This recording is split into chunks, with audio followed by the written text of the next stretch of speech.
Deja de decir que el cambio climático no es producido por el hombre.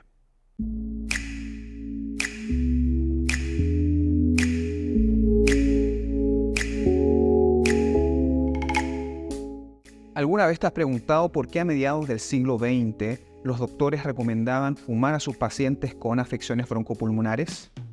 La respuesta tiene menos que ver con el cigarrillo y más con el conocimiento médico de aquella época. Del mismo modo que anteriormente no éramos conscientes de los daños del tabaco, hoy todavía hay gente que niega la realidad del cambio climático antropogénico. Sin embargo, al igual que está demostrado que fumar causa cáncer de pulmón, la ciencia ha comprobado que la quema de combustibles fósiles por parte del ser humano está provocando un rápido calentamiento global con consecuencias potencialmente catastróficas para la vida. Son nuestras acciones las que han generado el cambio climático, no la naturaleza per se. Negar la evidencia del cambio climático antropogénico es tan irracional como haber negado los peligros del cigarrillo cuando la ciencia médica descubrió el vínculo con el cáncer de pulmón. En la década del 80, tras descartar otras causas, los científicos concluyeron que el evidente calentamiento global observado solo podía explicarse por las crecientes emisiones humanas de CO2 y otros gases de efecto invernadero. Sin embargo, con el tiempo surgieron narrativas negacionistas no sustentadas en la ciencia del clima, sino en intereses económicos y políticos para mantener el statu quo.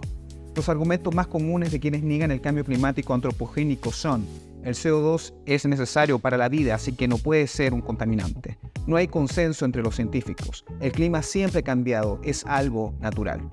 Lo cierto es que niveles naturales de CO2 sostienen la fotosíntesis y la vida en la Tierra, pero aumentos acelerados por sobre las tasas naturales sí alteran el equilibrio del sistema climático con graves consecuencias.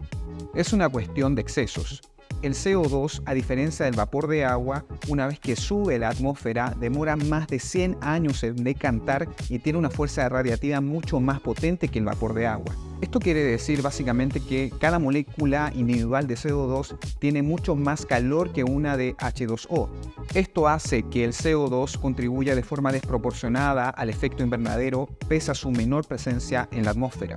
Por otro lado, es cierto que el clima tiene ciclos naturales, pero los datos no mienten. Las concentraciones actuales de CO2 son las más altas en los últimos 2 millones de años y la temperatura actual es la más alta en los últimos 125.000 años. ¿Cómo sabemos esto? Taladrando el hielo ártico para obtener muestras de la concentración de CO2 a lo largo de la historia. La realidad es que más del 97% de los papers científicos y las instituciones científicas especializadas validan la evidencia abrumadora sobre el origen antropogénico del acelerado cambio climático observado.